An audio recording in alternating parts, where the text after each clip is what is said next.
शाम का समय था और रानी नंदिनी अपनी सहेलियों के साथ बगीचे में टहल रही थी। ये देखो कितने खूबसूरत फूल हैं। इन फूलों से भी अधिक खूबसूरत तो आप है रानी नंदिनी। हाँ, बिल्कुल सही कहा रानी वर्षा ने। रानी नंदिनी, आपकी खूबसूरती सचमुच बहुमूल्य है। सच कहा। और ऐसा ही एक और बहुमूल्य उपहार राजा शेखर आपको कल देने वाले हैं, आपके जन्म दिवस पर। और देखते ही देखते रात हो गई। खूबसूरत चांदनी थी और शीतल हवाएं चल रही थी। रानी नंदिनी और राजा शेखर साथ में बैठे थे। वैसे हमारी सारी सहेलियां जानना चाहती हैं कि आप कल उपहार में हमें क्या देने वाले हैं।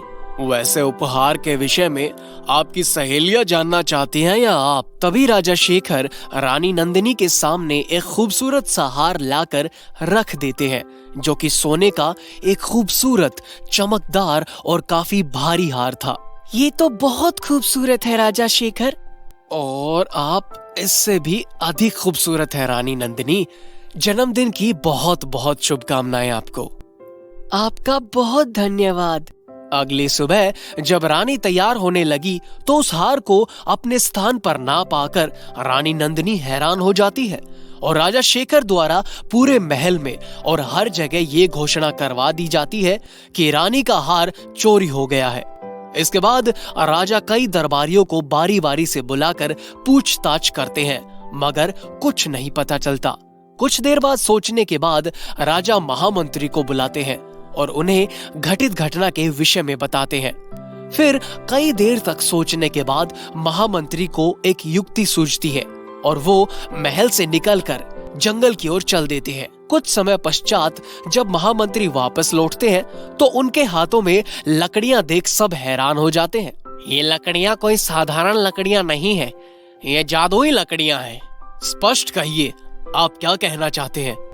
आज रात्रि सभी दरबारी एक एक लकड़ी अपने पास रखकर सोएंगे और कल प्रातःकाल जो भी वास्तव में चोर होगा उसकी लकड़ी 1 इंच छोटी हो जाएगी। और सभी दरबारी रात्रि को लकड़ी के साथ सो जाते हैं।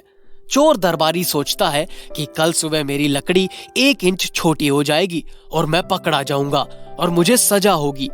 थोड़ी देर सोचने के बाद क्यों न मैं इस लकड़ी को 1 इंच छोटा काट दूं, और वो लकड़ी को 1 इंच काट देता है और आराम से सो जाता है। सुबह सभी दरबारी दरबार में हाजिर हो जाते हैं और सबकी लकड़ियां देखते हैं।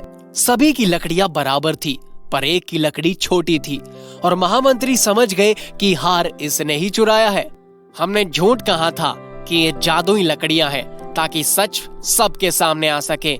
यही चोर है, इसी ने रानी नंदिनी का हार चुराया है।